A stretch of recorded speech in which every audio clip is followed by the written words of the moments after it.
be? Is it appearing on the YouTube? It'll be there now. Just a little bit of stream lag. Yeah, it's there. I can see the tier 2, but I can't see the tier... It literally just came through. There it is. CRC tier 3. And the inaugural race of the 4th season. Damn, they're already on season 4. Gotta remember it's the 4th season now. Here we go. Those drivers are just readying up now and will be dropped into the Bahrain International Circuit. See, because I quite enjoyed the Bahrain Grand Prix, because it's one of those tracks where it's one of the easier tracks, but it's got difficult parts, like that downhill left-hander. I have no clue what turn it is. I want to say turn it's 10. turn number 10 in literally middle of sector 2. You've got the DRS detection zone on turn number 9. Then you're turning downhill and braking into the DRS straight. Yep, I don't know if any of the drivers use run no ABS here, but it can be hell on earth going down into that turn 10. But yeah, it's one of those corners, if you get it right, I feel like it's one of the better corners. You actually feel the speed on the exit, but if you get it wrong, the whole lap just tends to fall apart. Yeah, especially when you're behind a car going into the apex of turn 9 and you just dive it down the inside or manage to move on the outside. You have the DRS for the straight. Yep, that's and then that boosts you up for turn number 11 as well, where you can have the inside line and command the rest of sector 2 going into sector 3. I consider Bahrain almost a bit more of a dangerous track. Like, there's overtaking opportunities, but there's not too many ones that you could say, oh yeah, overtake here, and you can guarantee that there'll be a good overtake. Like, even making a move into turn 1, because you've got turn 1 the right hander, and then it kinks back to the left, and then even flicks back to the right, so it's never really safe to make a move either on the outside or on the inside. But yeah, we got. I think we've got Kieran in the chat. He's pushing forward Jacko. And we are just waiting to see. Oh, I see a Red Bull coming out. I think that's going to be... There is a Red Bull coming out. I think that's JD... both of them, actually. I can only see one as of yet, but JD will be leading the pack. There is the Renault of ISRL Sprunky coming out as well. And it won't let me change camera type. This is great. Here we go. Great. So JD leading the pack in the first qualifying session, coming out on soft. So was Sprunky. Obviously qualifying 1. You expect everyone to qualify on soft, although we do see Red Sky has the mediums selected. Oh, Red Sky's coming out on the mediums, which is weird. It's qualifying 1. I don't know if he thinks they're short qualifying, but maybe he just it's completely is confident possible enough. unless he's just confident to go onto the softs to start the race.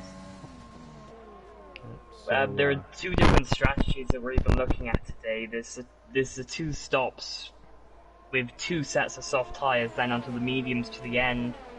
Then you got the 1 stop mediums, which you have to qualify within the top 10, and also set your fastest time on the mediums to even consider that.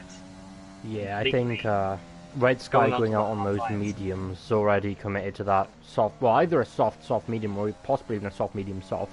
I tend to go for the medium for the second stint, just because then you can really fly on those softs at the end, maybe have the fastest lap. Yeah.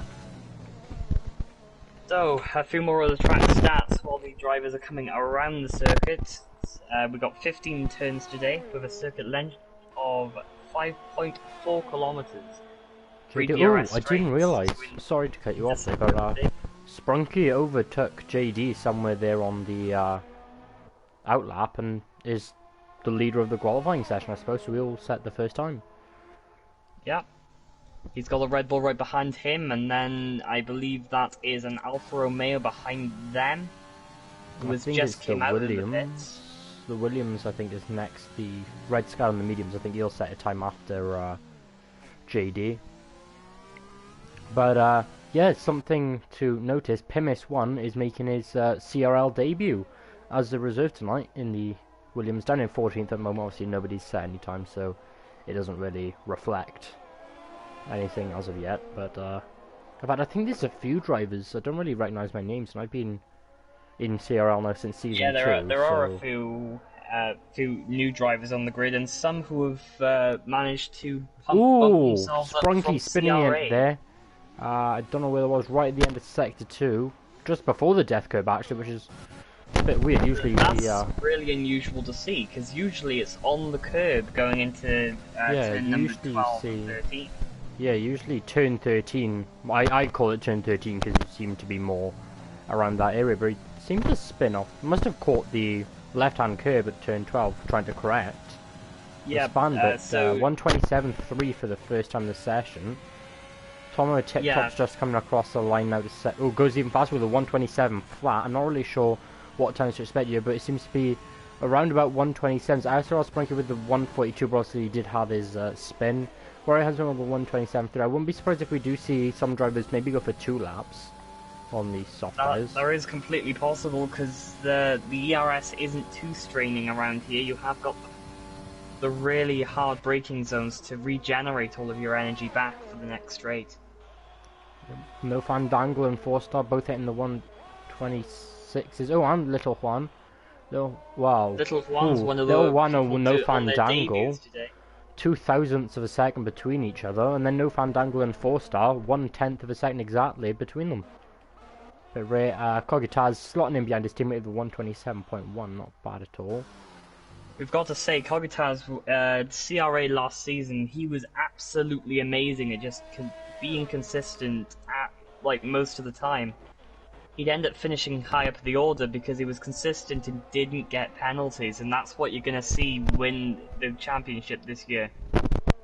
Exactly, that's the thing. I think a lot of it is not getting penalties, and also it doesn't necessarily matter about race wins and such, but being consistent throughout the season. If you can consistently get top 5 results, you're already in contention for the championship. Because you can have 1 or 2 wins, but it doesn't matter over the course of the season. I think we have a 12 or 13 race season. Yeah, Warrior Huntsman, he's in 8th at the moment. He is the CRA champion from last season. He's looking to make a good debut in the new Tier 3. Pimis 1 doing quite well on his debut, 126.9, slotting himself up to 4th now. Honestly, we still do have... an even faster lap now with a 126.5. 4-star's really flying. Obviously, we do have the 3 race rule where we have to at least wait 3 races to be able to promote or relegate drivers. And Krago, 126.2, smashing what seems to be 4-stars quite a fast lap in comparison. Into the dust, 0.3 faster pretty much. More with Gavin pointing in the McLaren now. Just coming up to turn 13. Want to stay off that death curve on the right. You can just brush upon it, but touch even more, you're spinning around. McLaren are they're first in the constructors' standings at the moment after a really good performance in the CRA race on Monday. They're at 40 points at the moment, leading a nice 6-point gap to the Alfa Romeos. Of course, in CRL as well, it's not just your division you're really looking at. You've got to look at the bigger picture, because every constructor, well, every tier, the constructors are combined, so you're potentially looking at, alright, yeah, it might be 25, 26 points. Actually, no, the revised system, like 40, 41 points for yourself for the Drivers' Championship for a win, but you're also looking then at last 41 points for your entire constructor, which can be quite a lot. It can decide whether you win or lose in a season. Of course, last season and the season before, actually, we've had deciders in the final rounds, so be interested to see how the entirety of the season plays out, especially in Tier 3 being a new addition. Nathan and AJ doing very well to bring CRL to where it is today. Yeah, it's absolutely amazing. You are the one who even got me into racing with CRA in my first race, round 7 at Spain. That was a really good race. We had 2 safety cars that time, and wonder whether we could see any safety cars on the first race today. That Roland quite impressive with 126.8, still 0.3 off 4-star Breeze, hitting himself up the top there. And I am missing a few people going across the line. Everyone seems to be out on a lap right now. We have some Mercedes, some McLaren support in the chat.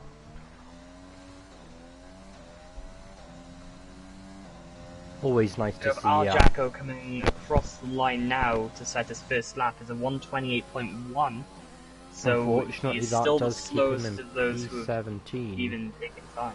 But I am confident that as long as they get into Q2, they might end up having an even faster track to smash the lap record around here. Yeah, absolutely. You've got the track rubbering. The more drivers out on track, the more laps being put down. That's more rubber on the track, more grip. And especially in qualifying 3, I expect even the slowest guys in qualifying 3 will be setting 1:26.5s and lower. But exactly. Of course, for those of you that don't know, if you're new to F1 in general, the bottom 5 in qualifying 1 will be eliminated and will not be allowed to set a time in the further practice session. So far we're looking at beating about a 1:27.6. We still got about 8-9 minutes left to decide that. Kieran just coming across the line now, and he goes fourth with a 1:26.8. Very close already. Look at that. Ooh, I didn't realize the Mercedes RLH Ferretti. I don't recognize that name, but third, fourth, fifth, and sixth, all very, very close to each other. So that's looking good in terms of the competition for the league. As we see, our Jacko setting a purple sector 2, so potentially looking to improve in his lap time. Yeah, he's already made 1 lap on those soft tyres. He's not going into the pit, so he is coming across the line. He runs out of ERS just going over now, and stays in his position. Still down in 18th. We do see a few more drivers on outlaps. I see Pimis on outlap, Faker, JD both on out. Oh no, Deluxie and Faker are on outlap. Sorry. We still have a few drivers actually still out on track as well. I don't know whether they're doing fast laps or they're on out laps. It looks like Kieran is doing another fast lap at the moment. Let's see how he does. This is always the part of qualifying I hate. You never know which people are on fast laps, which people are on laps. I wish there was a way for the game to tell you if a driver was coming in or not. Kieran does have a purple sector 2, I think, so he is on the ball now. He's going to be coming across the final corner. On the hunt for the race win tonight. I feel like he's definitely, I'd say, from what I've seen, he's definitely top 7 in this tier so far. So it's going to be quite interesting to see actually what the outcomes of the race are. Obviously, it's the first round, and unfortunately, we do see Red Sky invalidate on the very last corner there.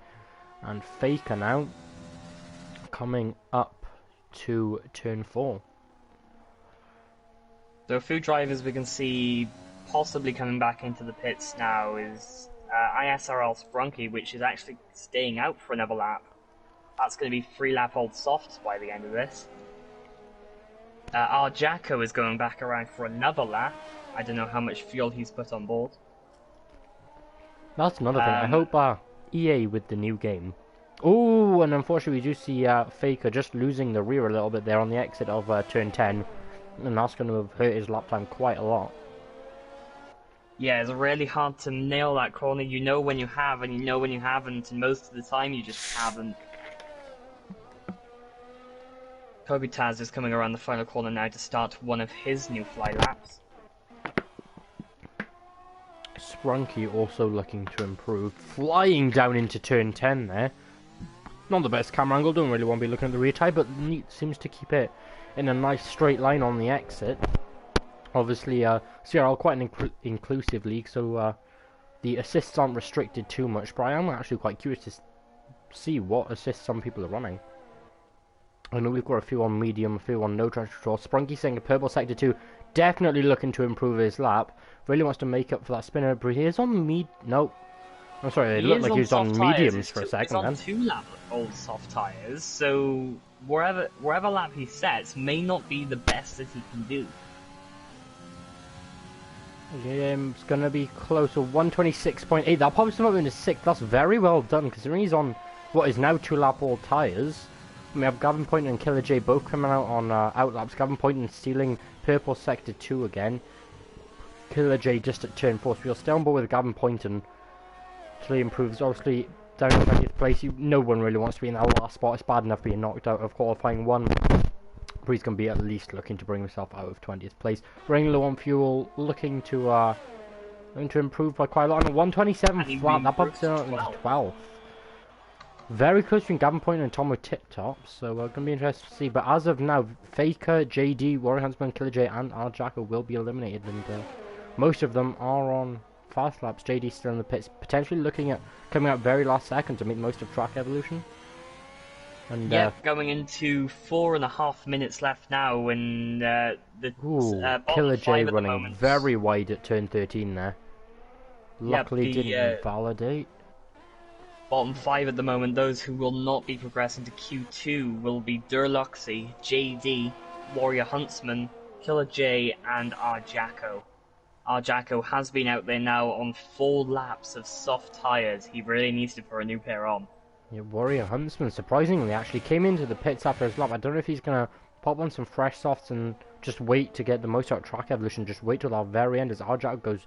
See a few drivers going wide at turn 13 tonight. Which is quite unusual. Yeah, well, on really the entry of it. I find I go more wide on the exit of turn 13 than the actual.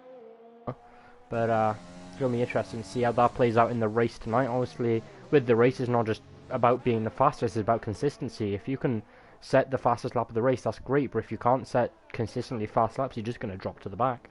And Killer J, unfortunately, does invalidate his lap there. So the bottom 5 all have either invalidated laps or are in the pits, so it's going to be interesting to see how this goes. Kogitaz looking to go in the pits, potentially swap on some fresh tyres. Yes, he is. Yes, you are right. But right now, the time to beat is a 127 flat, so every driver is within half a second of being in qualifying 2 right now. So we're very, very close. The final corner now. He's on his flying lap now.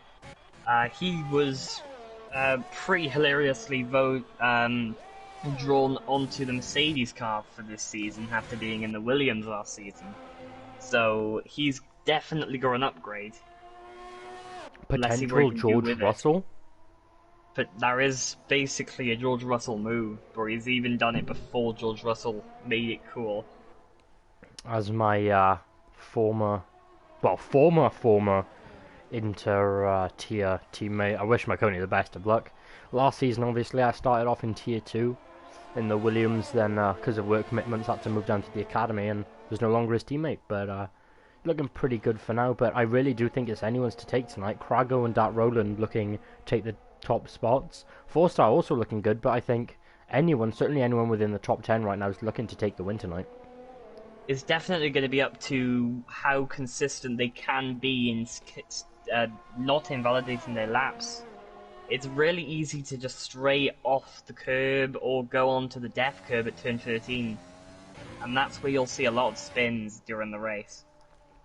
Yep, I think turn 13 and turn 10, maybe even turn 1, because turn 1 quite low could be a very zones. interesting one. There was an incident in the qualifying session for CRA on Monday around there, so hopefully nobody repeats that in the final 2 set.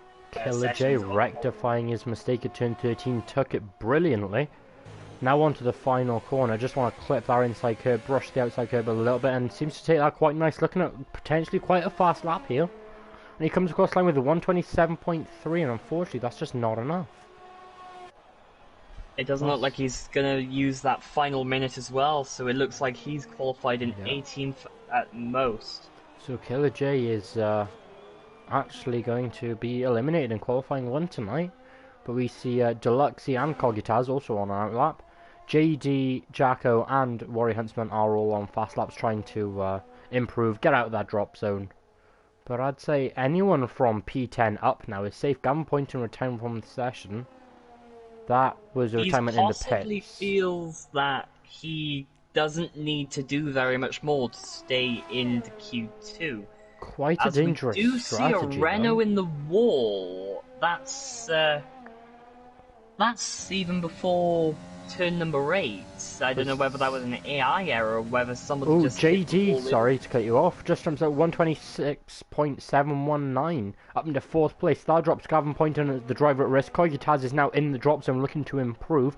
It's going to be quite an interesting one tonight. I think we've got quite a few fast drivers now who potentially could drop also fast drivers off out of qualifying too.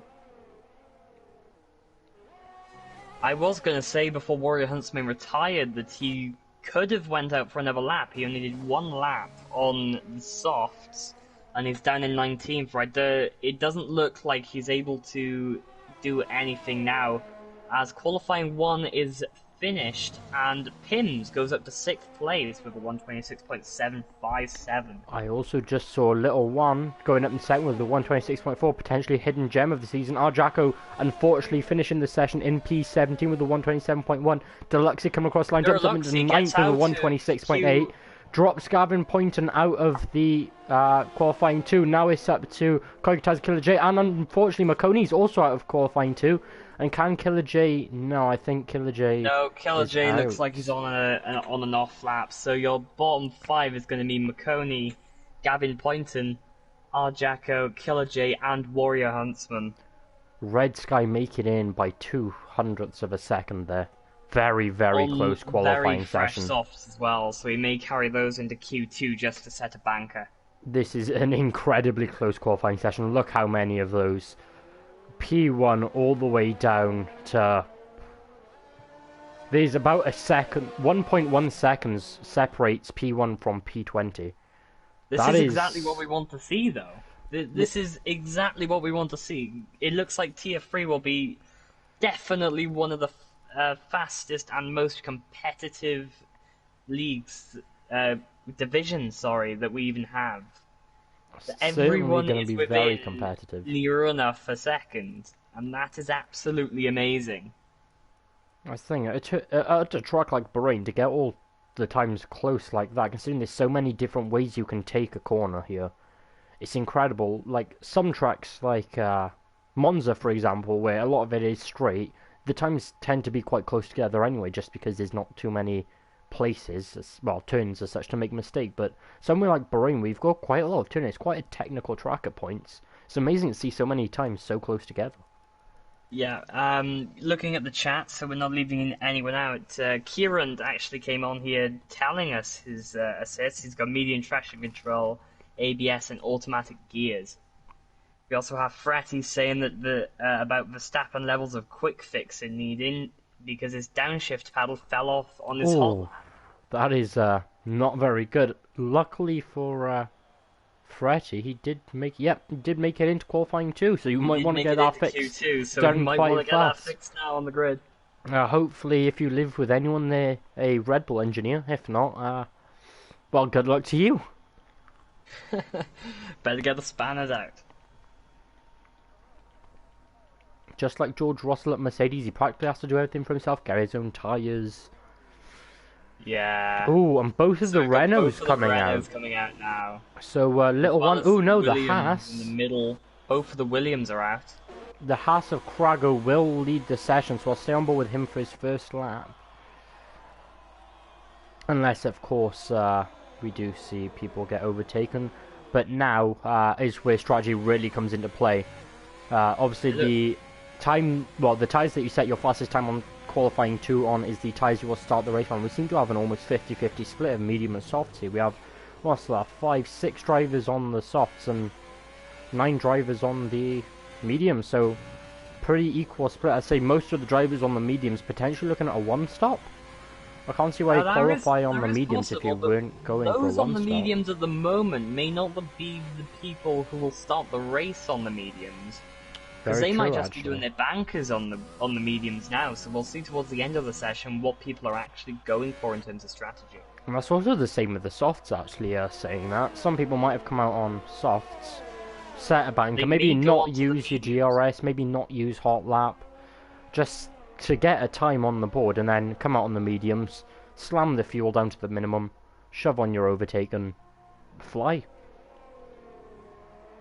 Yeah, that's basically what it is. If in the race today they got 29 laps of non-stop battling, Seeing how close everyone is to each other, we'll probably see a few incidents throughout the race as well, which will make the stewards work even harder. Hopefully we don't They've see too been many incidents, but safety cars are always a possibility here. You got, like we've said before, turns 1, 10, and 13 all quite low traction zones, so Yeah, I there's also expect some maybe to see a really spin or two. yeah, there's also some really weird barriers around here. If you go into some of the barriers at a certain angle, then you're probably gonna have a wing or a wheel fall off. Yep, or unfortunately, luckily we can't get it in real life, but in Grosjean's case, your car will just be ripped in half. Well, that Glad was to more see of a that safety he's feature. recovering though. He's announced now that he's going to be with Dale Coyne Racing in the IndyCar Championship. He's going to be not racing the oval rounds, however, just because of what happened in the last one. Yeah. Great for him though, after going through that, and I'm not sure if you saw his interview, but he basically admitted where he was just about to give up and then remembered he had a wife and family at home. Quite a touching interview actually, but it's amazing for him to be able to go from almost losing his life to getting back into a race car not even 6 months after is amazing. Exactly. We've got a few former F1 drivers now that have gone over to IndyCar. You've got Marcus Ericsson, you've got Romain Grosjean now, and you've even had some of the other drivers even come from IndyCar. In the case of Jacques Villeneuve. Yep. Sorry to end that conversation there, but it's the first time it's come through. We see Red Sky, the only driver to set a time on softs at the moment with a 127.1, and then for the medium runners, Crago leads with a 127.52, closely followed by Sprunky with a 157.58, and then seems to be 127.7s for Little One and 4-star, and then Faker with a 127.8, and Deluxey just a little bit off the pace here with a 128.6. I'm not sure if there's a mistake, but Tomo Tip Top now leads the session with a 126.6 on those soft compounded tyres, so I expect he'll be looking to start the race on softs. That seems a little bit too fast to be a banker lap, but Pimis on his debut, 5th right now with a 127.7. Oh, just dropped down to 6th because of no Fandangle in the McLaren. And on board with Cogitas going down the straight on the run down to turn 11. It's absolutely amazing to see as we get a yellow sector 3 there. Renault spun around. I don't know whether that was Sprunky or yeah, I saw Sprunky in the middle of the run up on the inside of turn 13, so I think he was just letting cars pass. He seemed to be sat still for a little bit there, so I think he let a few cars pass, which is always great. And Cogitas now coming down to the line. Absolute car park at the moment. There are so many cars going around the final corner, both the Renaults right next to each other. In fact, that was a really late move into the pit lane by one of the racing points as well as both of the Renaults. I don't know whether they just sat their banker lap, looked at the time and said, well, we need to get new tyres on. I'm not sure, but Kieran now just coming down to the final turn to start his fast lap. Also on the medium compounded tyres. So far only seen 2 drivers on soft compounds. But obviously, Dat Roland, JD, Kieran and Freddy all yet to set their laps in qualifying 2. And in saying that, Kieran starts his first flying lap of qualifying 2. We also have JD, Kieran's teammate, out on his outlap as well. He's going. It looks like he's close enough to even provide a tow going into turn number 11, and then possibly into turn 14 if they manage it right. That could put them both up the order if they work together. Yep, I think it's also important to know actually how JD and Kieran are on different compounders tyres. I'm not sure how many teammates actually go into a party with each other, but they could be talking about strategy in terms of if they're both on the same tyre and they both need to pit on the same lap, they really don't want to be holding each other up. So I'm not sure how many drivers are actually friendly enough with their teammates to hop in a party, even if it's just, look, I'm going to mute myself for the whole race. But when it comes to pit stops, I'm just going to let you know what's going on. So I think that can actually be quite a big advantage, I think. Yeah, the communication really is key in the league racing, because you don't want to be holding anyone up. Because the person who's being held up can't just put in a request for any sort of penalty to be added to the other driver either. They've got instructors to work about, and you can't do anything about it. So communication really is key around here. But Kieran finishing off his lap with a 127.8 on those mediums. Almost disappointing lap, it seems. I'm not sure. Surely it's got to be a banker. I think Kieran might actually come out on the softs or potentially on the mediums again later on when the track evolution's a bit better. And JD sent a purple sector 1, looking very confident down through the almost S section, I want to call it. Into he's turn going to be going into turn number 9 and 10 now. Let's see whether he can get that right. That's what I forgot to mention. Actually, when we were talking about low traction zones, turn 8's a big one. That hairpin right-hander, if you mess up your exit, especially if you're on manual gears and no traction control, you can spin it, and the wall's quite close there, and a few times actually. Hate to admit, living up to my name, Jack DNF. Span turn 8, you've worn definitely tyres, and DNF'd your fair few times in both F1 and F2 leagues. yeah. But we don't talk about that. We talk about we don't talk about that. I'm currently I'm a reformed man. As JD now on the run to the finish line, his teammate just in tow behind. What's he going to be able to set on the soft compound tyres? Unfortunately goes 10th with 127.7. Seems suspiciously slow for soft compounded tyres. Potentially a banker lap, but 4-star now coming back out on the softs. We've got an update from the Mercedes pit wall now that Fretty's car, his steering wheel's being mended, but the left module has now been completely removed. Oh God! His downshift and upshift are both going to be mapped to the right side of his wheel. I think you might be potentially looking at moving to automatic there, mate, if it's going to cause issues.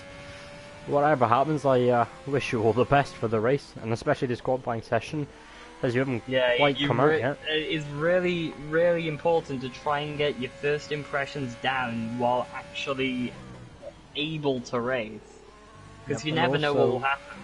While saying that, it's also important to remember, though, that one race isn't the whole season. I've seen drivers win the first race and go down and finish quite low down in the table, so just remember that... Let's not talk about Valtteri Bottas.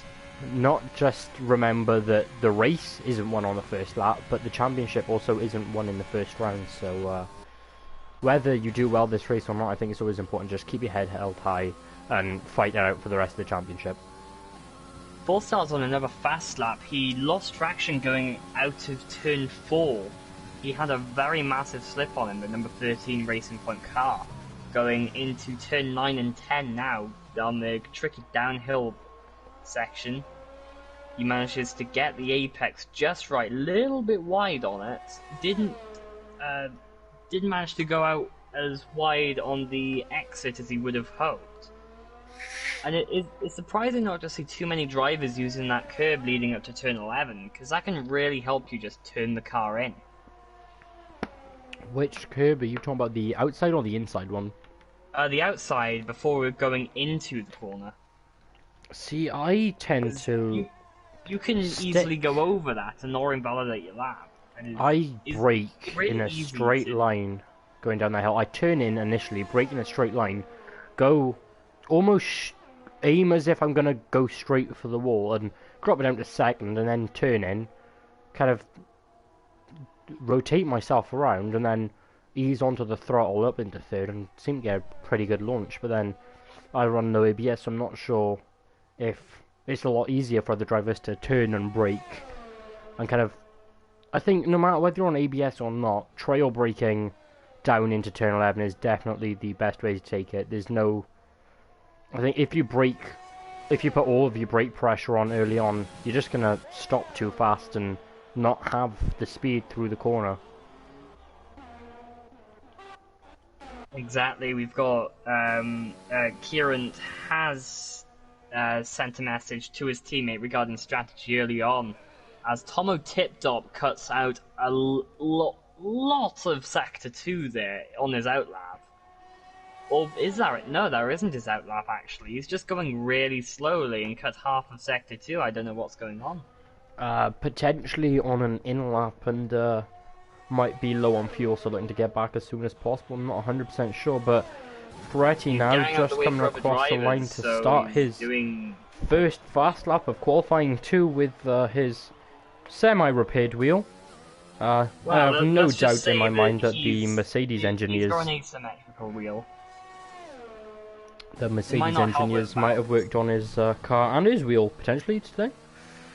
So, well, he's donning his Michael Schumacher helmet, his Benetton Days helmet. Definitely a nice tribute going into round 1 at Bahrain, considering that Michael Schumacher has the official race lap record around here with a 1:30.252. I'm assuming that's in the F2004. Of course it is. That car seems to hold every record on it. And was immediately 2 seconds faster than everyone else. But talking about the Mercedes of Ferretti, seems to be pretty well off.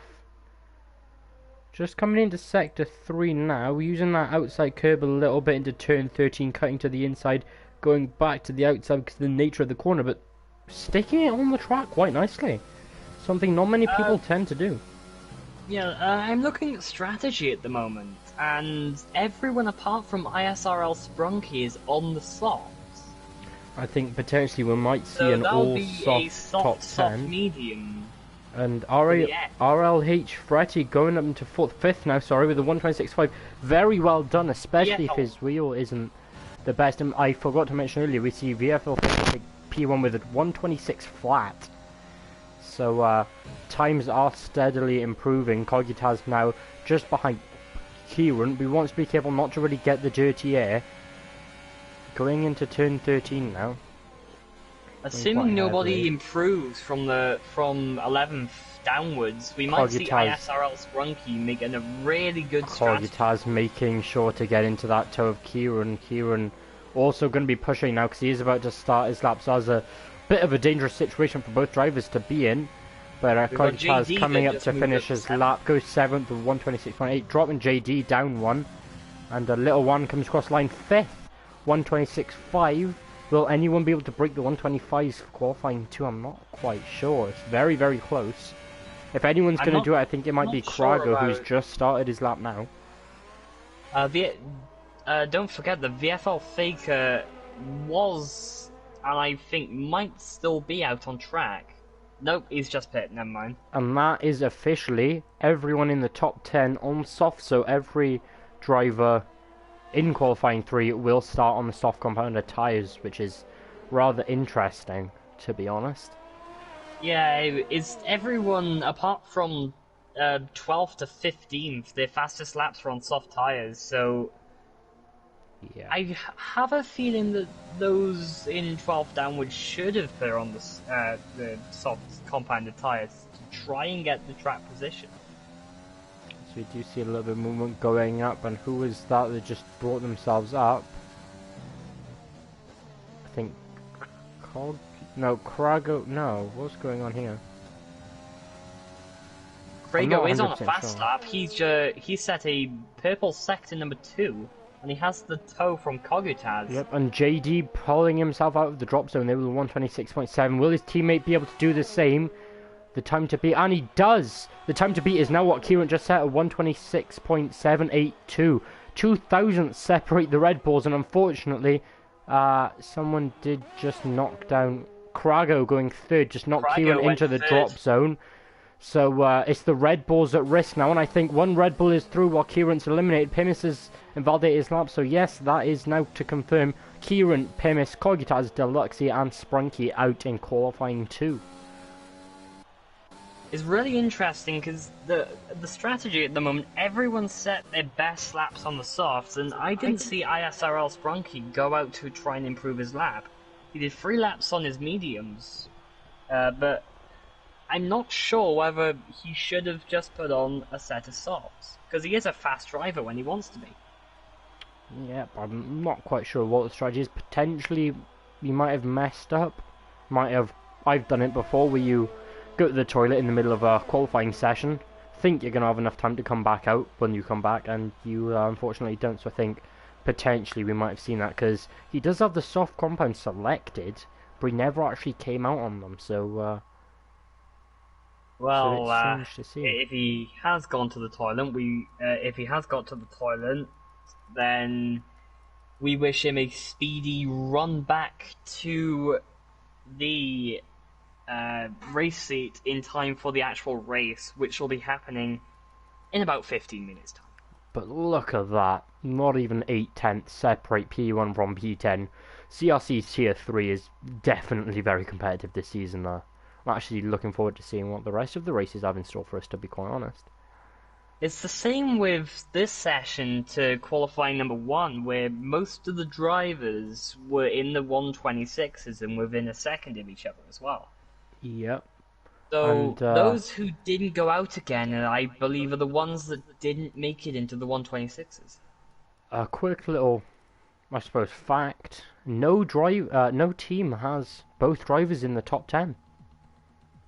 That's a really interesting one, because it's all up to the constructors for this season, and it's really interesting. But just We getting got news, 12 apparently Kogita's got in Kieran's way on the entrance to turn 4. He backed out of his lap at the braking zone. So the only thing we can say to that really is put it in the incidents, and that's up Throw for the it to the stewards to stewards, decide. give them work. CRA didn't give them work. There was a single incident, and that was in qualifying. There was a really clean race. So we see Fretty now getting ready to come out. I'm not sure if any car is going to be fired up before him to get out. Work in the Ferrari garage is being done. So that is Tomo Tip Top and Fretty coming out. Fretty's the first car out of the actual garage, but will Tomo he be the Tip first Top's car out of the gonna pit be- lane? Yes, he will Yes, be, he followed will. by Tomo Tip Top. And I think that's the Alfa Romeo of F1 HL that rolling behind? No, I was wrong. It was Oh, there No is a McLaren Fandangle. behind him. No Fandangle is coming out.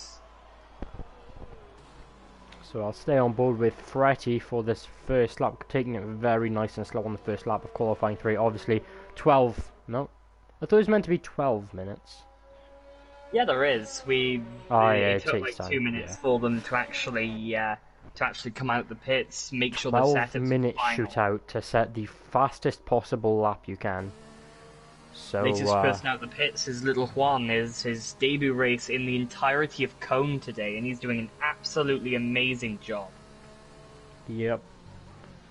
But, it goes without saying, to all the drivers that made it in the top 10, you're doing extremely well already, whether it's your debut or not. Yeah, we have got a few making their how debut. competitive- And it's absolutely amazing. With how competitive the Tier 3 grid is today, to be able to make it into qualifying 3 really is an achievement, especially on the first race of the season. Like, nerves are going to be high, there's going to be quite a lot of pressure on, especially, I think it can be quite daunting if you join a league for the first time and you see, oh, the constructors are combined for all the tiers. Because I think you put a bit more pressure on yourself to do well. So, I suppose it can go two ways, because you can either be like, oh, there's more pressure on me to do well from my teammates, or you can go, well, I'm one person out of 8, because in technicalities there's 4 tiers, because we have tier 1, 2, 3, and then the academy. So I think it can go two ways in terms of pressure, but I would have thought most drivers would feel a bit more increased pressure. Fretty now just starting his first fast lap of qualifying 3. I'm on board with Little Juan at the moment. He's about to come across the line to start his lap, and I'm noticing that he's got a very familiar coloured helmet on. He seems to be donning the Fernando Alonso era helmet, the Renault era. Yep. The great design. It's absolutely amazing to see so many of the helmets of the drivers as well, because they reflect a lot of the drivers' personalities. Yep. Because Day Daniel however Ricciardo has many had of, really abstract ones since leaving Red Bull. I was gonna say day million of asking to have Daniel Ricciardo's 2019 helmet for my driver. Absolutely love that helmet. In fact, I loved his 2020 helmet. I know a lot of people didn't quite like the leopard design on it. I thought it was bloody brilliant. It was amazing when he brought out some of the special versions of it as well. Yep, that I think it was the sparkly one for Singapore this season. Looked That absolutely one amazing, was and amazing because he made it chrome instead of just grey. yep, and even on the 2019 helmet, the slightly darker and sparkly versions of the pink, the green, and the blue on his helmet really just made it look really, really nice. And Freddie with a 126.2, a very good start to the session. I forgot who was following him up. Tomo Tip Top not quite able to hit those times. Potentially bank laps for the Ferrari and Williams. Oh, wait, no, yeah.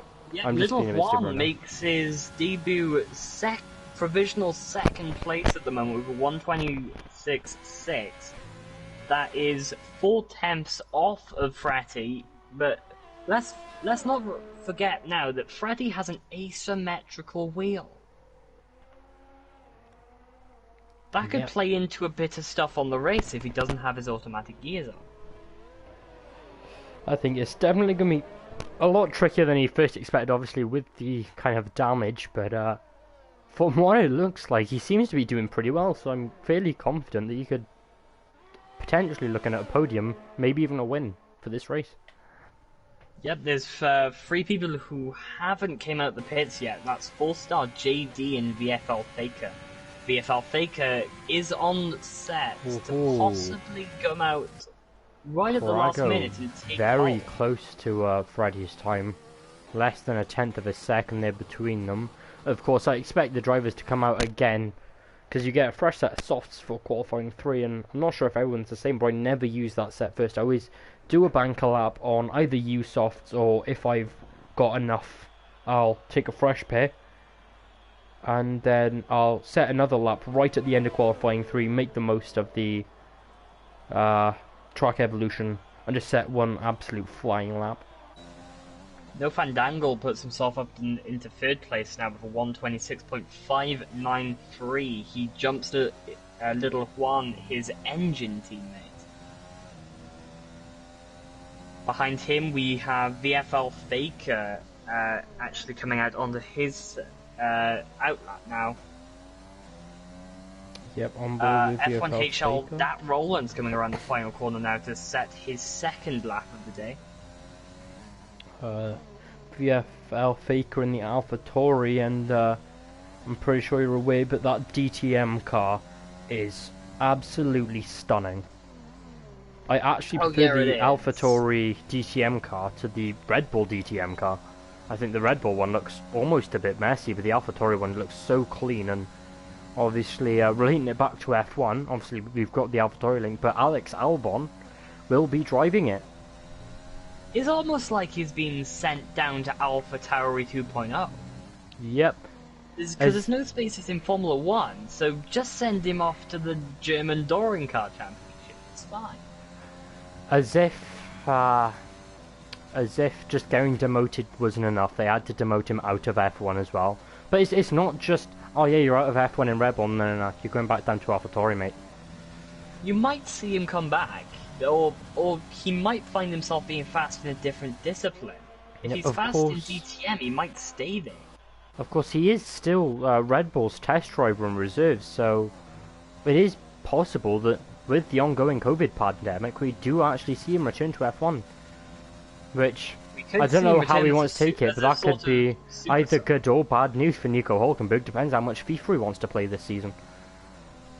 Well, let's just hope that if he does tag along with the newly rebranded Aston Martin team this year, let's just say that he might have plenty of time to play FIFA, unless Lance Stroll or newly signed... Ooh, Faker just losing his rear a little bit there on the exit out of turn 10, kept it nice and steady though, so might have lost a tenth or two, but still looking at setting a decent lap. Still on board with him, he's the only person on a flying lap right now. Sorry to cut you off there. That's no problem. It looks like he could possibly just stay out on this current set, go out, finish this fast lap now, take a slow lap, and then go right back out again for the final minutes of the Yep, he qualifying hasn't session. had a low fuel warning, so I'm not 100% sure. He might have fueled himself up enough to do so. Obviously, Using tyre complex wear doesn't maps and matter in algorithms. qualifying 3 because you're not actually using those tyres in the race. That's But most he of the goes drivers, third with like the half the drivers in that. 126.5 for now. Very good. Freddy staying in P1, but a lot of drivers out laps on what I'd assume are fresh softs now, including the man just behind him, Crago82. All he needs to do right now is make up about a tenth, and he's already taken P1. So Freddy Yeah, might we be still have looking two at coming out. drivers yet to set a lap. That's 4-star and JD. I'm not sure whether both of them are out on track, but Yeah, 4-star I'm is on not a sure lap how right good now. their abilities are. 4-star is on his lap, but JD is still on his out lap at the moment. He's just coming across the line now. 4-star, in fact, just set a one of his purple two sector laps. 1, moving into sector 2, hoping to keep that, well, quite amazing pace. Looking very fast through sector 2 now, onto turn 10, taking that absolutely stunningly. Turn 10, I think that might be turn 11 actually. Can't remember my corner 4-star's numbers. coming up to turn number 11. Yep, yeah, turn 11's the left-hander, yep.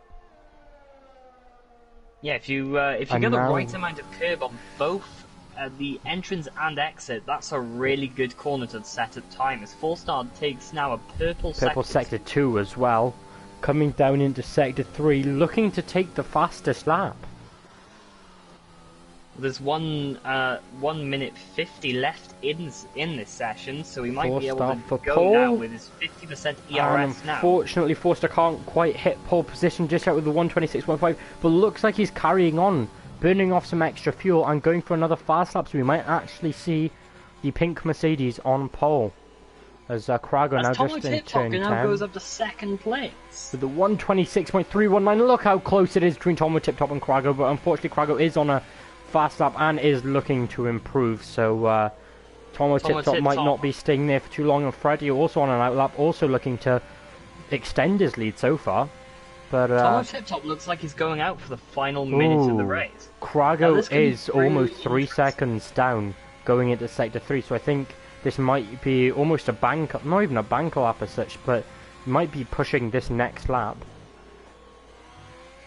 As he's full throttle out the last corner. Well. Yep, Crago now starting what is going to be his proper fast lap. After being 3 seconds down, I think you just need to burn off some extra fuel. Tom with Tip Top clearly on in, going quite slow there. And who's next? Red Sky. Ooh, final corner, picking up a little bit more of that outside curb as he might have wanted on the exit. But does move up into 7 with the 126.6. Who's up next? It looks like it's the Mercedes. All of the drivers are on 126s. This is an absolutely close qualifying free with 20 seconds left. As 4-star comes back across the line, what's he going to be able to set? He stays 4th. He was 2 seconds down. Looking for another lap, potentially.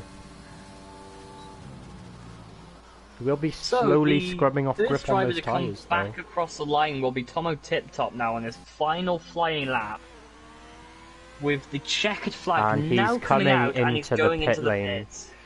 And that means JD. Ooh, wait, no, Ooh, Red Sky locks out his time with the 126.6 after a huge, well, what seems to be quite a big spin into turn 9, I think that was.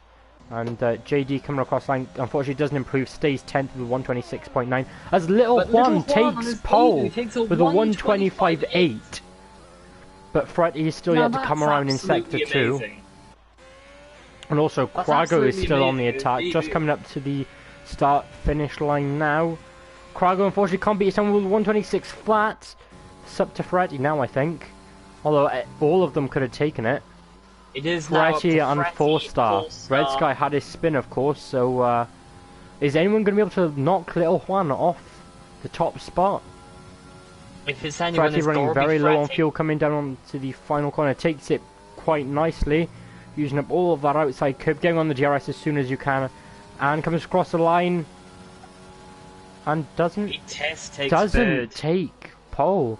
Unfortunately, and that is Little Juan on his debut for CRL, taking pole position with a 125.803. The only driver to actually hit the 125s in qualifying 3. What now that a is lap. an absolutely amazing performance.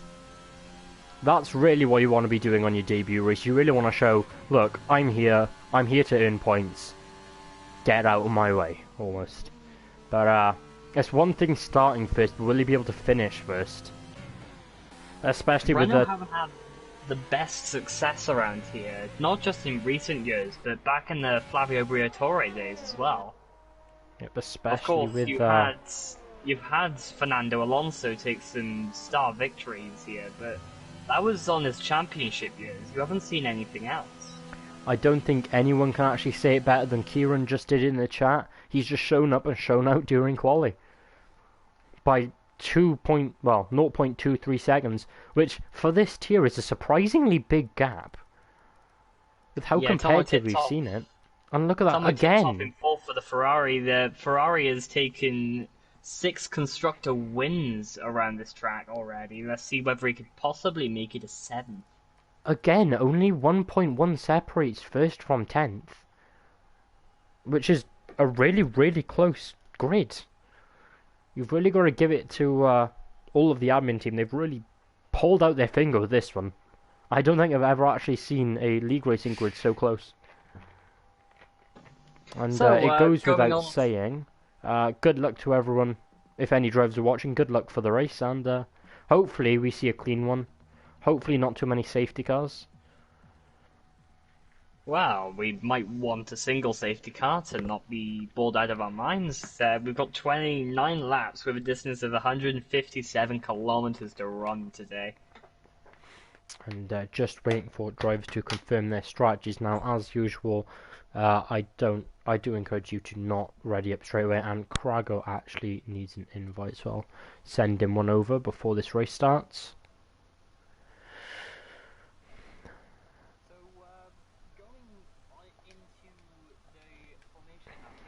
Your money on to win this race?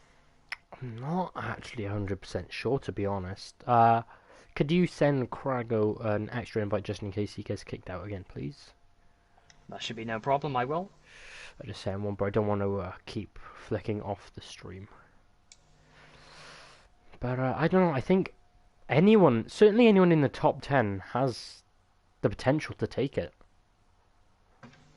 I think it would be amazing for Marconi to be able to take the win, but it really is anyone's game. I think Little Juan, if he gets a clean run out of turn 1, potentially looking at just running away and getting that 40, potentially 41 points if he's fast enough for that fastest lap. Just to confirm, the top 15 in this race will actually take points. If you DNF, however, you will not get any, even if you are inside a points-paying position. So it's really important that everyone tries to finish this race. Yep. Actually trying to find right now. Yep, so for anyone that's new here at CRL or is not already acquainted with the new point system, for first place you get 40 points, and then I'll just list the points as you go down position. So first place 40 points, 33 points for P2, 28 points for third, 23 for fourth, 20 for fifth, 17 for sixth, 14 for seventh, 12 for eighth, 10 for ninth, 8 for 10th, and then it goes down by 2 for 11th and 12th, so that's 6 and 4 points respectively, 3 for 13th, 2 points for 14th, then finishing off with a single point for 15th, and if you finish in the top 10 and have the fastest lap, you get an extra point, which is always nice. Yeah, it's really up to the strategies in track evolution to who actually gets the fastest lap here, because everyone is so close together. Yep, and which We're means just trying to see now whether Crago's Crago's actually joined the session. He did send me a thumbs up, so I'm pretty sure he did. But that means that instead of having, what was it, 26, 30, instead of having 43 points maximum per constructor, now it is possible to have 74 points per constructor per tier. Maximum. Yep, with the, So think, if with the it's 3 tiers in CRL. If now it's a with the 1-2 Racing plus the Cup. fastest lap, for, I don't know, for an example, McLaren across each of the 4 tiers, you're already looking at, what's that, 7 4s, 208, over 280 points, and that's just from round 1 alone. So it's going to be interesting. I think this new point system really is going to spice things up in the league now. And especially with having points all the way down to 15th, you're really going to be fighting out for each position. I am just going to confirm now that Craigo82 is back in the session just in time. All he needs to do is confirm to get back into that car. I'm going to... Oh, actually, that is not the best thing because it will take him a little bit to get into that car. But I'm going to stay on board with Tomo Tip Top. I think I might get the best view of the top battle here. Will Ferretti or Craigo be able to make a move into turn 1? 1, 2, 3, 4, 5 lights now. And away they go. Little one already getting somewhat of a decent start. Tomo Tip Top. Oh, who is that? Faker getting an amazing start. Making up 2 positions almost before. Oh, little one maybe having a little bit of connection issues. But VFL Faker already moving up to turn 3 and already the intervals time is going to go weird. And Craigo all the way at the back. That's potentially due to his AI. He's going very slowly. That's possibly just due to his AI, as Ferretti does go wide into the... it looks to have... Craigo looks to have an issue. He seems to not be able to shift out of first gear. Oh, no, there he is. I think he's gone... Pause. I'm not. There we go. He might have just resumed manual control of his car again. But it's going to be interesting. All these cars going down into turn 10. I don't really quite know who to watch. You're going to go in the thick of it all. Doesn't seem to be any contact so far. Always amazing to see. I'm just watching the midfield. People are looking for the moves. Somebody's trying to make the move now, going into turn 11. Yep. Could you quickly just send Craigo yet another invite, please? His clutch wouldn't somehow couldn't read that one, but if you send Craigo another invite, that would be great. And we see, ooh, Dat Roland's gone off at the death curve and drops all the way down to 19th. That is an absolutely distraught sign to see. And look at that, Marconi now, is he going to be able to make the move on Killer J into the last one? He seems to back out prematurely. Maybe letting together run on Little Juan. Obviously, first lap taking the fastest of 132 flat. I think everything seems to be coming together quite nicely now. And actually, I forgot to look at the tyres. We see... No Fandangle and Tomo Tip Top were fighting. They're going into T1 and T2. It looks like No Fandangle comes out on top. A few drivers seem to be ghosted right now. I'm not 100% sure what's going on. Yeah, one of those drivers does seem to be Tomo Tip Top. He is a bit translucent bit as he comes back now going into second. I'm not sure. I think that might be a game issue. I've noticed it with a few drivers, but coming down into turn 9, a lot of cars all still quite close together, and I have no intervals. Neither do I. Codemasters. If I turn it off back on, nope, doesn't make a difference. Alright, guess we're just going with no intervals for now. If moves happen, we're going to have to just try and find them, pick them out. But Tomo Tip Top is still hunting down No Fandango. Little Juan still in the lead, doing very well to start the Grand Prix. And by the looks on the minimap, seems to have a nice little bit of a gap to Ferretti. VFL Faker still trying to make up those positions, using our overtake, but so is Ferretti. Ferretti's used a lot more of it. They're just trying to pull away. The one's trying to pull away, and the other's just trying to catch up as fast as they can. As Pimis now makes a move on the final corner against Kovitas. Leaving the space. Oh, there's a little bit of contact, but I think that was more of a racing incident than anything there. But luckily for Pimis, we do not have the DRS yet. And Tomo Tip Top gets past No Fandangle, but No Fandangle's going to make it with the switchback potentially. Bit of a squeeze there, but nice clean overtake. Nice for Tomo Tip Top to actually leave the space there. And Red Sky now almost making a move on Tomo Tip Top. We're going to go around the outside. I don't think he's going to be able to make it, Brizzy. He might have the run down into turn 9. We have Durluxy into the pits at the moment. I'm not sure what happened there. I'm not quite sure. But we also have Roland pitted early on. Pit early on to possibly change his wing and those tyres. It's interesting to see because none of them have went onto the halves to try and pull off the 2-stop still. It's going to be interesting to see how many people get caught up now going into turn 11. There's quite a few drivers. Red Sky and 4-star very close together, and 4-star almost seems to back out of it a little bit, maybe looking to just wait till the start finish straight, use the DRS and fly past. But what's important is that 4-star isn't going to be the only one with DRS. If Red Sky can stay within a second of Tom and Tip Top, that's really going to screw up 4-star in terms of they're both going to have DRS, so the advantage isn't really going to be there. But Kieran's looks also like he's looking in the slipstream now of Fretty going into turn number 1. He's closing. He's closing. Juan goes 130.5 fastest lap, and I don't think Faker's going to be able to make it. Oh, closing that gap up nicely in the braking zone. It's amazing to see how patient they're actually going to be, as Faker now has a better exit going into turn number 4. Tomo Tip Top also managed to get back past No Fandangle, and Faker is past Fretty. Oh no, Faker on the outside, Fretty. A little bit of a squeeze there, and Faker just has to back out of that one and stay behind. Might as well just try and avoid the incident instead of being over-aggressive, something which I'm very, very guilty of doing. And still battling all the way down. He's back in the car, not with a clutch problem by the looks, and oh, Fretty runs very wide into turn 10, and that is Faker past with the DRS. Fretty's just going to drop behind a bit now. I believe that was a lockup going into the corner with no ABS on. That is a really big risk you're taking. Gotta give him props. So if you're running no ABS, or it's Sprunky and McConey very close there.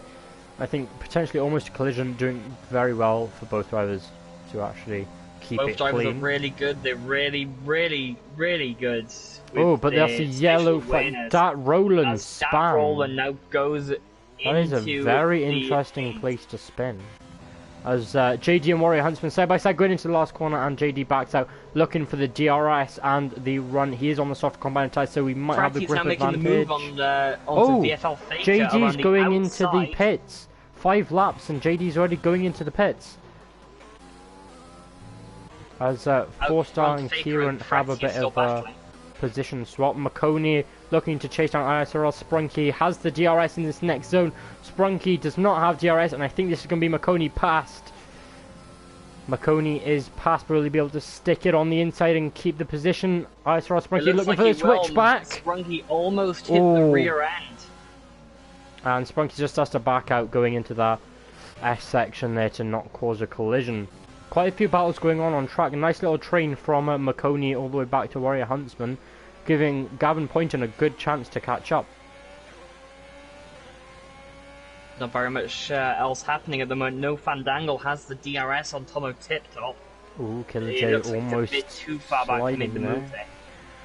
Of course, the interesting thing about this battle from 12th down to 15th is that there's 2 drives on mediums, 2 drives on soft zone. Oh, Warrior Huntsman lined up what seemed to be a very ambitious move there. Almost causing contact, but keeping it clean. He's a very ambitious driver, though. That's how he managed to win CRA last season. And, also a train from Red Sky to Kieran. 4-star just keeping in that slipstream. Jacko not too far behind. Killer the grid went still not too far. Turn number 13. But I think we also need to give props to Little Juan, as actually saying that Red Sky goes into the pits. 5 laps on those softs, that's all he could manage. But Little Juan doing amazing, a 2.6 second lead. Fretty's now on new medium tyres by the looks, and JD is holding it back in 18th at the moment. He's got nobody around him. Durluxy is about 10 seconds behind, and in front of him there's pretty much a ghost land up until Red Sky has just came out the pits. Killer J and Warrior Huntsman still battling out. Amazing driving from both these to keep it clean. I don't think either of them have damage. Very nice camera angle through there. Bit of a... Oh, as Killer J runs a little bit wide, going down into turn 9. That gives Warrior Huntsman a bit of an advantage. Closes that gap and seems to get a bit of a better run. If he uses overtake a little bit, I think he'll be able to get past. Is he going to go for a movement into turn 10? No, Arjak goes a 3-second time penalty for multiple warnings. The first penalty of the race. And now it is up to Warrior Huntsman to get on Killer J's back. He does have the DRS, but he is on the medium combat tires. Ooh, he looks to line up and move from a bit further back. And Killer J gives him a bit of a squeeze. I don't think there's much contact. Warrior Huntsman now gets a 3-second time penalty for also overcutting the track. And now it is 4-star on Sprunky is now under a Kieran. little bit of pressure from McConey. If McConey gets a good exit now, he will be able to make a pretty And good no move Fandangle onto into T1. the pits. That drops him down. 4-star That's still a- chasing down Kieran in that DRS, not using his overtake. Is he going to make a move into turn 1? No, he backs out of a... Probably could have actually gone and pushed that. Maybe Just watch forced that Kieran though, out a 'cause little Four-star bit wide. still looks like he has a pretty decent exit now going up into turn number 4. Has the DRS He is sticking in the fighting that red slipstream. He's ball. going to go for the insides. No, he backs out. And backs out. I'm not sure what's going on. He seems to be playing it almost too safe. Potentially just looking to run Kieran's tyres down as much as he can. Or maybe it's a Both on the tyre saving exact strategy. Same, But, lap hole tyres. Sprunky and McConey now. McConey on those 6 lap balls. So surely the grip's going to be slowly starting to scrub off them. There's Sprunky Dennis taking... is- Ooh, a little bit of a rear slide into turn 9. Gavin Pointon gets a 3-second time penalty. As Pim is Pim getting also very close almost to hits Cogitaz. back of Cogitaz. Cogitaz is really, really good for just keeping it on the track and not getting penalties. You might see him a bit further up the order today if more penalties get taken. Saying that, you might just giving him commentator's curse. We all know the moment you say someone's name loud on stream, mistakes start coming in. But Faker and Krager now for 15th and 14th. Is Faker going to go for a move? He goes for a bit of an ambitious move and has to back out. Krager doing very well to defend it. There was space given, but he did force... Oh, Killer J taking a bit of an extreme line there. Yeah, he has been taking a bit of a wider line at the moment, almost going into As, the gravel on the Cogitaz outside. overtaking Jacko, and there's a lot of movement. 3 drivers pit. Little Juan, Tomo, Tiptoe, and 4-star all pitting. It's going to be interesting to see what tyres they go onto. Is Little Juan going to go into the mediums, do a 2-stop? Is he going to go onto the hards and McConey's potentially getting get a now pushed 1-star? by IFRL Sprunky as almost in T1, as Red Sky now gets a 3-second time penalty. He is currently he was almost a lap down, I think. Cogitaz seems to be holding everyone up all the way down to Sprunky now, so everyone behind him is going to be desperate to get past. Kieran running away with a 2.3% lead, but it is important to remember that a lot of these top drivers do still need to pit. First through to 8th still need to pit. So, So Little Juan is still in net lead at the moment. He's being fought from the back by LRH Fretty, who took a bit of an earlier pit. and we see he McConey has seem looked to a almost bit split again. off from... It seems to be Cogitaz and Jacko having a bit of a battle, and then the other 3 behind seem to be kind of almost trailing off. But looking back down, VFL Faker and Fretty are in the DRS zone. Is VFL Faker going to go for another ambitious move? He's a bit too far back to do so. So it's going to leave those positions You might there. be able And to there's take yellow something flag. to T number That is a 13. There is a Haas. yellow The flag. Haas of It's Warrior the Huntsman Haas of span Warrior at turn Huntsman has 13. spun it. He might have just mounted that death curve. Potentially. Because it is really up to how overcorrective you actually Sprunky get. using It gets a McConey's- 10-second time penalty for exceeding track limits. Sprunky That using really hasn't gone McConey's well. slipstream all the way through to the pit lane there, almost following him into the pit lane. Jacko goes for a move on Cogitaz into turn 1, doesn't quite make it, but he will have the run and the DRS through on this next straight. Will he be able to make a pass? He doesn't have much overtake to use. Cogitaz also conserving this overtake, and it's going to be side by side into corner. And is Cogitaz going to be able to get the switchbacks very close? And Cogitaz does get the switchback. They're going to be side by side through the S section. And Jacko backs out Jacko of is that one. still trying to get him though. It could go any way into T8 as it goes down the inside now. Ooh, very close here from Jacko and Cogitaz. On board with Pimis, having a great view of the action. He, in the nicest way possible. I think he's going to hope that those two collide a little bit and he's going to be able to slip past. But Jacko really is trying to pull out absolutely every trick in the book now to try and get ahead of Cogitaz. He's going... oh, almost went Jacko around the almost outside. just pushed Pimis off He's now track getting there. pushed by Pimis, Pimis behind. ooh, the overtake just causes his rear to step out a little bit, but he does get past, and he's got to watch out behind from ISO And Sprunky. Kieran! And Kieran, just the leader DNF. of the race, has excuse me there, has DNF from the lead of the race all the way down to the bottom. We're going to see his name slowly drop, and that's caused a virtual safe car, potentially meaning these top 5 on the mediums could pit. We might see Cogitaz, a lot of them going onto the hard tyres now. he does look like he's going into the pits now.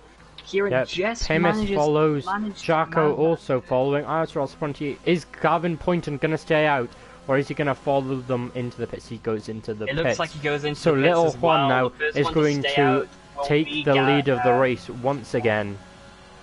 And yep, Kieran It does won't be confirm in too the chat much that of it a was the gap. death curb that unfortunately has him. But Little That Juan was on really one lap unfortunate. He hold was doing really mediums well.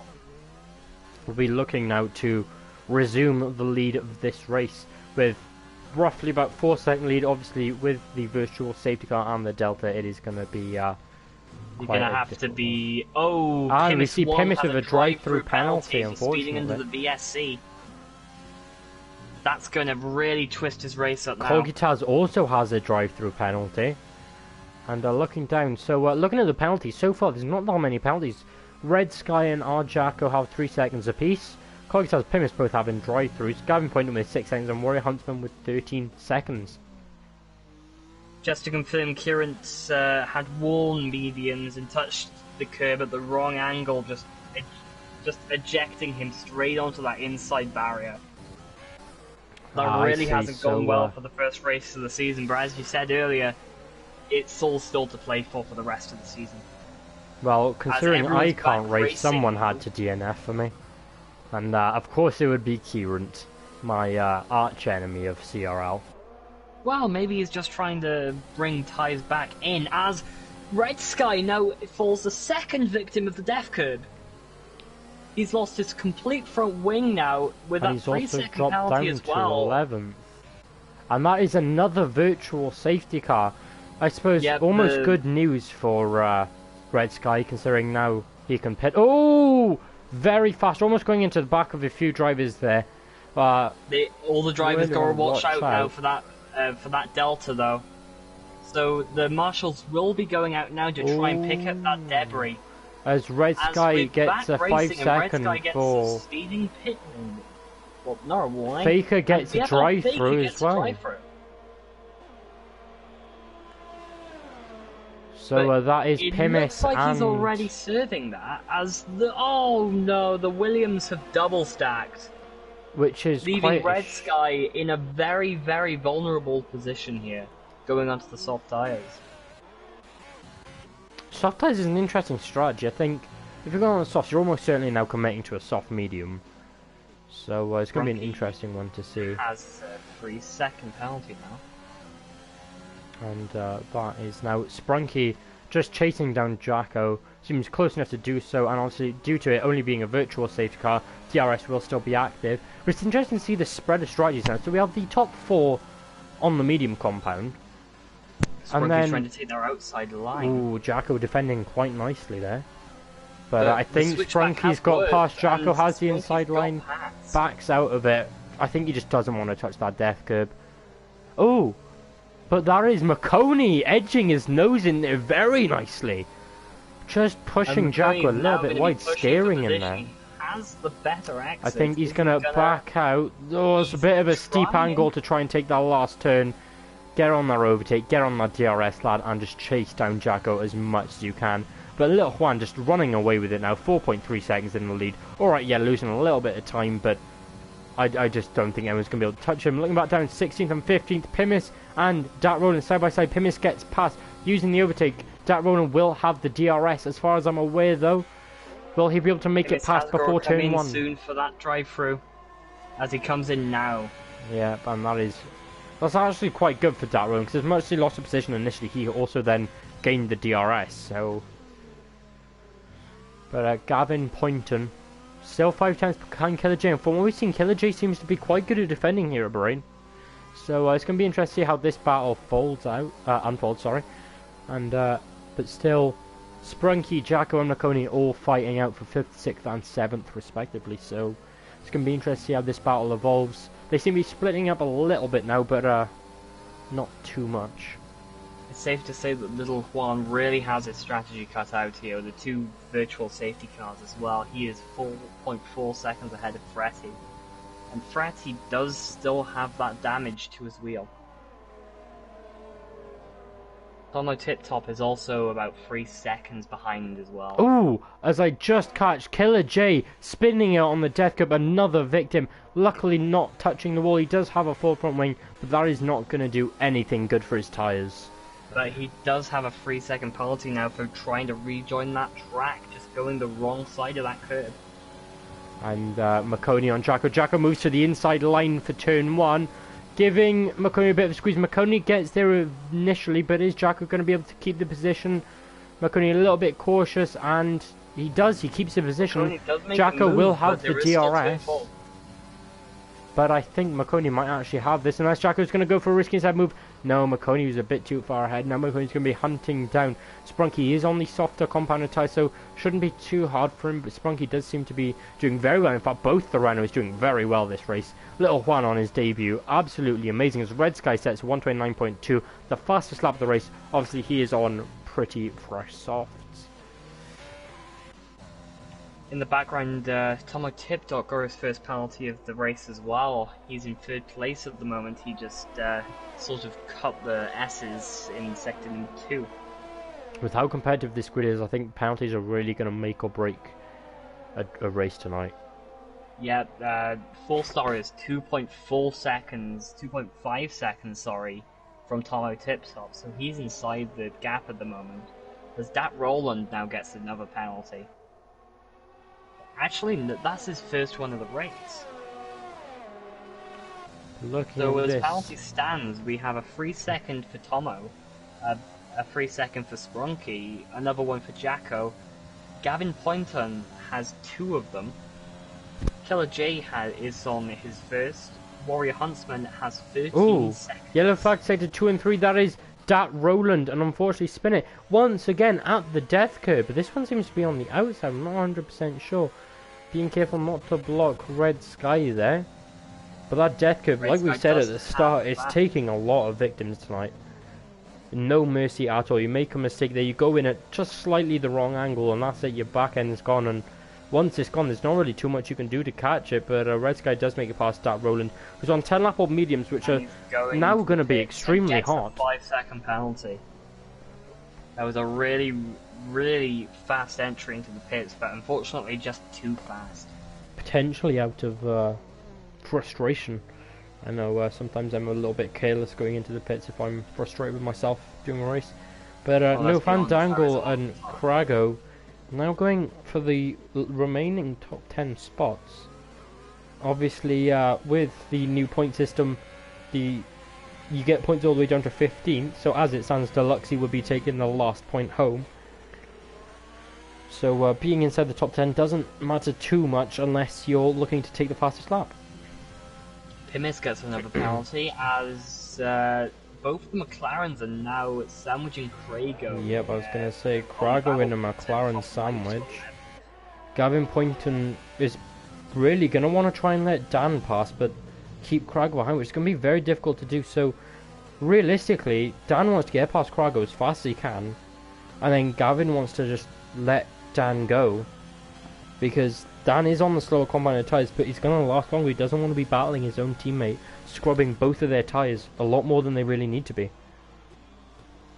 But Krago going for the move on Gavin Point. Doesn't quite able to make it, but we will have the DRS, and he seems to have the better run anyway, and I think that is Krago passed.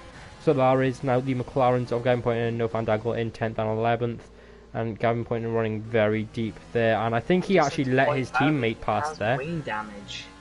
Oh, he has wing damage. Maybe that's why. I thought he was just letting Dan pass, but if he has wing damage, oh yeah, his left end plate's missing. So I'm not sure if that was from the bat with Krago, but I'm not sure. But looking back down for 17th and 16th, Cogita's looking to make a move on Red Sky as soon as he can. They are both on somewhat fresh softs. 3 laps old. They will start to be getting a little bit worn now, so not the freshest of fresh, but I wouldn't count them as old just yet. I think we can take the softs about 8 laps, fresh softs. 8-9 laps. Yeah, I'd say that's probably as far as you can take it, really. You'll probably get about 50-60% on your tyres by that point. Yeah. Obviously, you want to you really want to push this to a point where you're losing time, but you don't want to be losing enough time where the next compound down is going to be faster than you. I think that's really when you might want to start thinking about pitting, unless you're dragging it out to do like a risky one stop, like a soft medium or a medium soft. You really only want to think about pitting when that tyre that's lower than you starts to become definitively the faster tyre. But no Fandango sticking in with Krago now, doing what his teammate couldn't. Will he be able to get past this lap, or will he have to go for another few? He is catching up quite a lot in that TRS, and will he be able to get past on the TRS zone after turn 10? Gonna be interesting to watch that unfold, as Cogitaz and Red Sky still battling it out into turn 1, and I think Red Sky just gets the better exit there. Let's not forget that Red Sky does have 11 seconds worth of penalties, which could hold him up. Holding up Cogitaz for too long might make him a bit frustrated as well. Yep, and talking about battles, we're having a Albon and Gasly situation, that AlphaTauri and the Red Bull having a bit of a scrap. The Red Bull behind as of now. Jacko and JD. Yep, JD very close behind. Why did Pims get drive through? Pims got a drive through because there was a VSC, so he sped under the VSC. Sped under the VSC. He went over. Oh, but look at that! Cogitaz and Pimis. Look how close they are. I'm not sure how Pimis caught up so fast. But Dat Roland unfortunately is not having a good slowed down by race. Red Sky. Red Sky does have that 11 seconds. And sorry, Yeah. Pimis did have a drive-through. Yeah, but it threw him down. And Killer Jake gets past Gavin Poynton. Gavin not pitting for his wing. VFL Faker made a brilliant move on Warrior Huntsman going into the final turn. As there is a yellow flag, there is a spinner, it's Gavin Poynton at T number 1. No, he doesn't seem to have spun. He definitely did something, there was a yellow flag down there. I'm not sure if it was Gavin Poynton. He did try and Poynton. rejoin the track. I think it was Warrior Huntsman. He's ghosted at the moment. He's in the house. What's going on here? Is his AI taken over? I'm not 100% sure. It looks like it. I don't know whether he's trying to change his assists up a little bit. He's back now, but it looks. But maybe just trying to change his assists to help. On board with, well, watching the battle between the two Williams and the Ferrari just stuck in a Williams sandwich. And it's almost like a situation with Dan and Gavin Poynton where I think Red Sky, if it comes to it, is just going to want to let Pimis pass, want to keep Cogitaz behind. As Pimis does actually get past. Ooh, Cogitaz seems to have left the session, and so does Warrior Huntsman. That could be an issue. Going if on. any of them come onto the stream asking for an invite, by all means we'll give them to you. You might just have the invites to come back. If you could send Warrior Huntsman and Cogitaz invites just in case anyway, that'd be great. I think there must be an issue. But JD now in the pits onto those medium compound of tyres.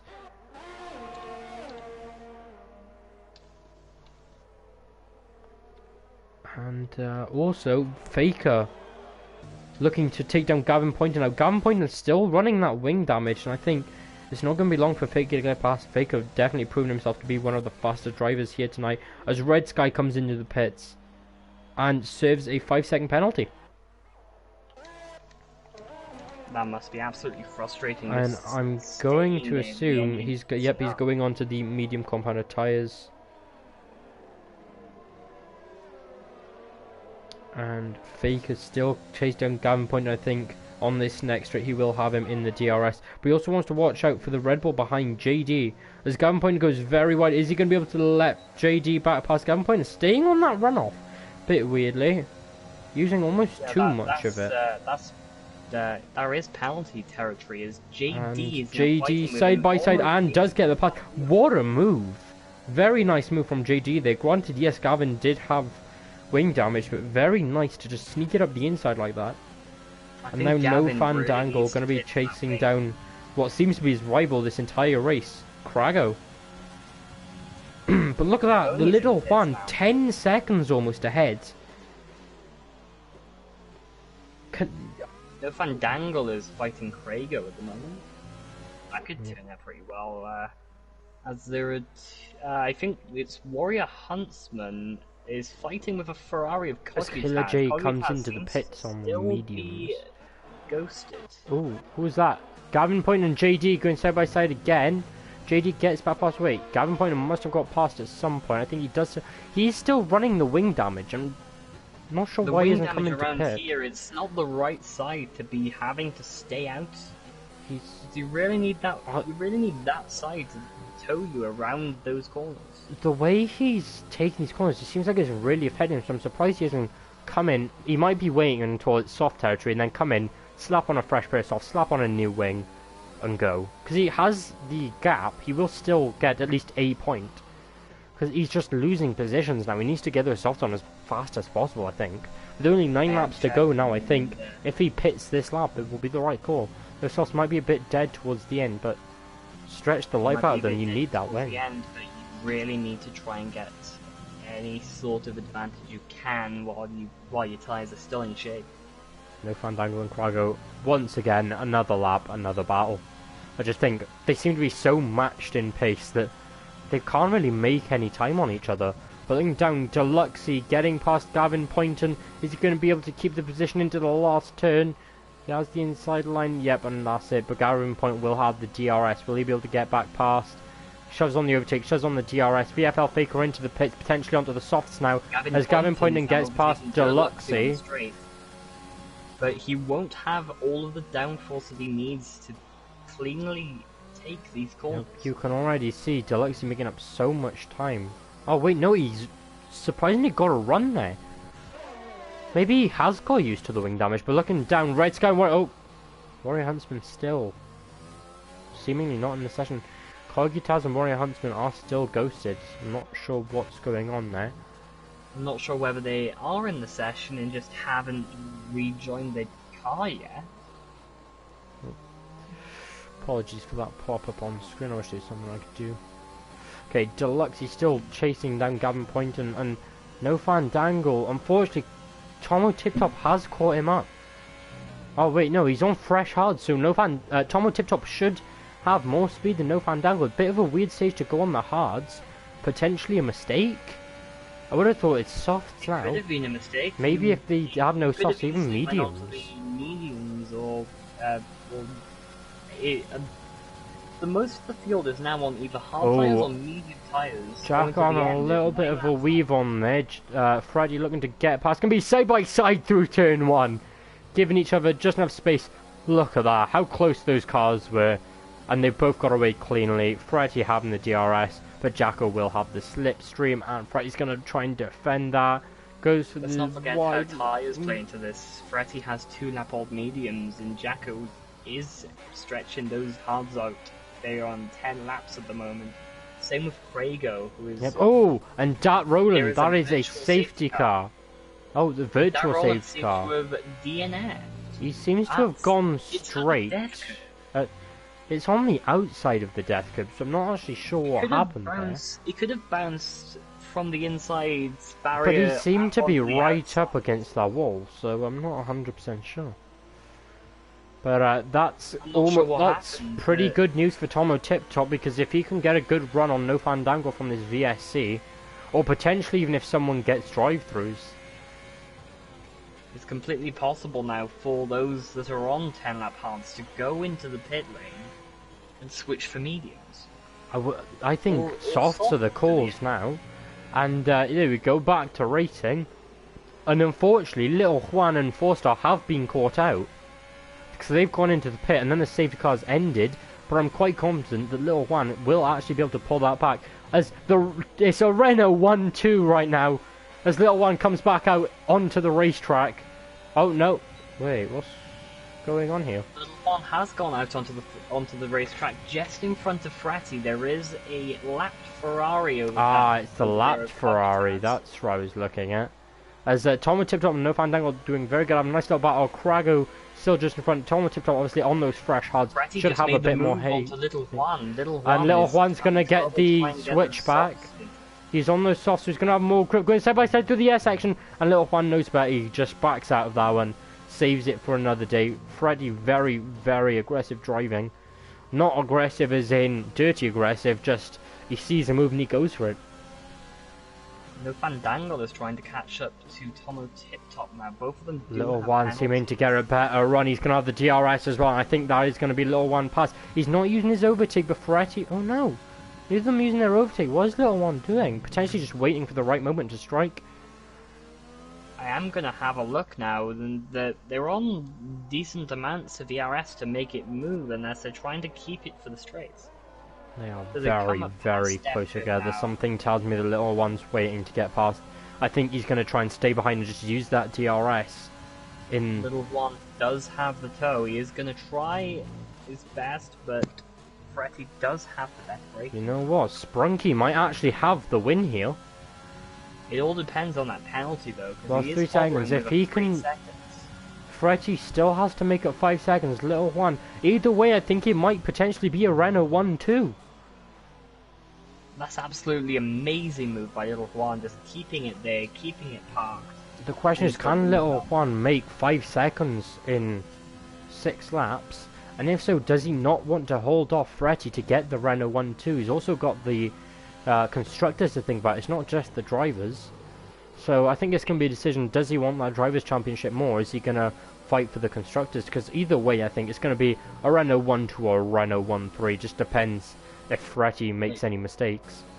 So, unless the commentator's curse becomes a thing again, we may see Renaults on the podium. Tomo Tip Top going wide into turn 9 as Forstar slips his way past. But Tomo will have the DRS now. Ooh, but Forstar also has the DRS from Krago.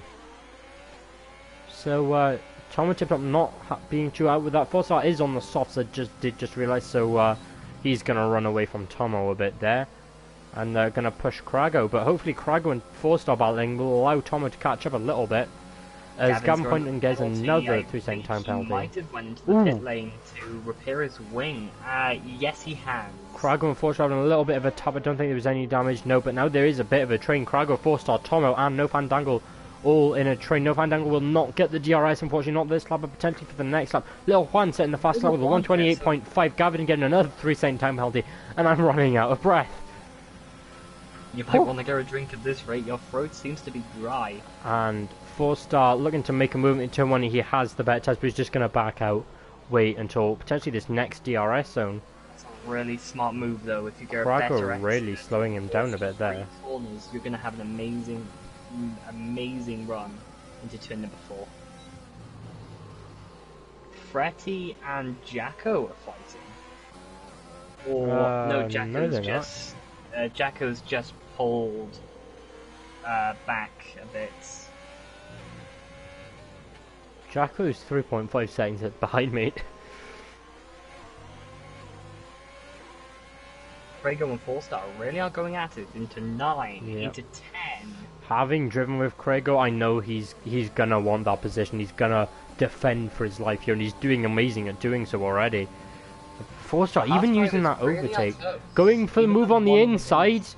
Oh, backs out of it halfway through, knows that he can't really get past that blue flag car. Is going to be... really is losing all the places in the world here, or his ghost is at least. And you know Krago's defending well when Tomo Tip Top on the hards is managing to gain time on 4-star, who's on fresh softs.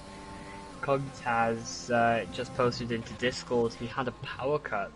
That's Gavin, Poynton, Pimis and Red Sky all battling for the last points position. 14th, 15th and 16th. As Tomo Tip Top makes it past 4-star. I have a feeling 4-star will get back past in the next DRS zone.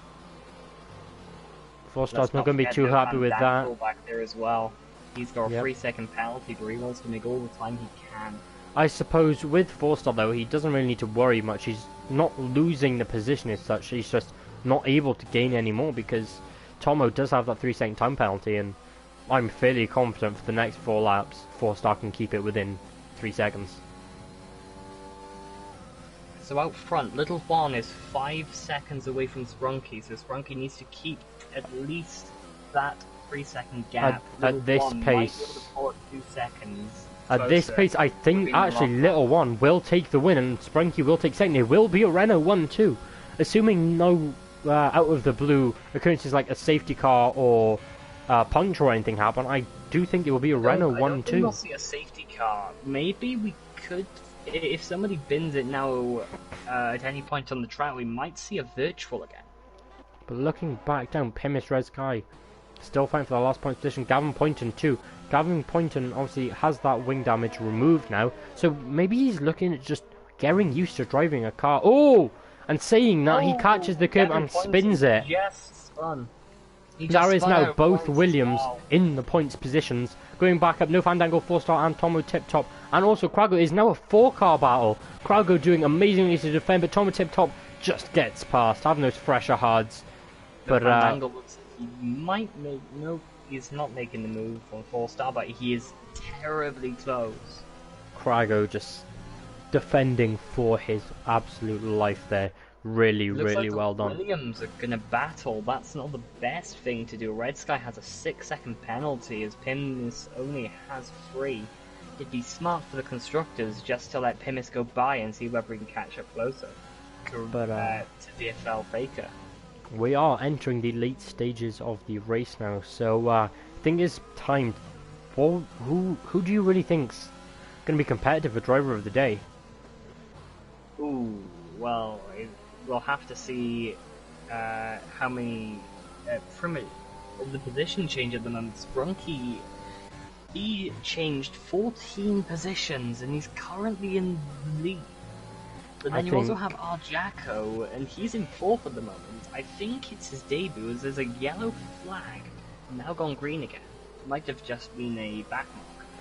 I think for me, either way, one of the Renaults is going to get driver of the day. Sprunky doing so well to make up his main positions. On his debut, but Sprunky as well.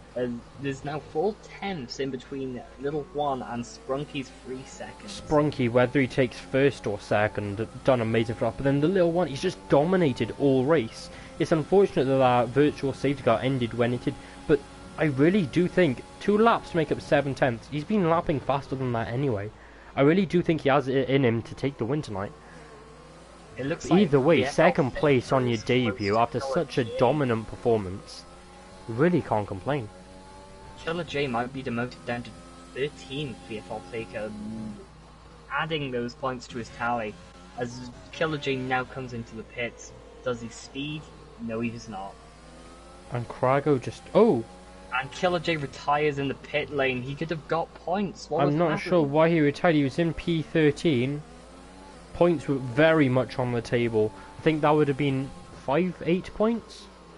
So this could now mean that Gavin Poynton could get his first points in the series. Gavin Poynton will get a single point, and Warrior Huntsman and Cogitaz, I think, because they have been away for so long, will not receive any points, regardless of if they finish in top 15 or not. I'm not 100% sure, so don't quote me on it, but they've been gone a while. But look at that, Little Juan is officially in range of winning the race. Little Juan really is faster at the moment. He's on way faster softs. So Sprunky is on the hard tyres. He's been pulling out the 1-stop. Sprunky just needs to make sure he doesn't get any more penalties now. Doesn't matter if his teammate catches him, but Fretty, he just can't let Fretty get within 3 seconds. I think a Renault 1-2 is definitely on the table. Could get a penalty. It's Tomo tip-top side by side. Tomo with Arjako gets the run. But Arjako's going to have the DRS, and he seemed to back up. He seemed a little bit cautious on the throttle, careful not to spin, but Arjako doesn't get the DRS. And they're side by side all the way up that straight. Tomo takes the inside line, which turns to the outside. Arjako looking to take the switch back, and unfortunately cannot. I don't think that was either driver's fault from what I've seen. It was just good, hard racing tonight, lads. And a hell of a lot of it. 4-star is trying to close up on Krago now to try and get those positions. They will go up as long as they don't trail off from Tomo Tip Top. And they also want to watch out for No Fandango behind. He's just trailing onto the end of it, just in that DRS zone. Actual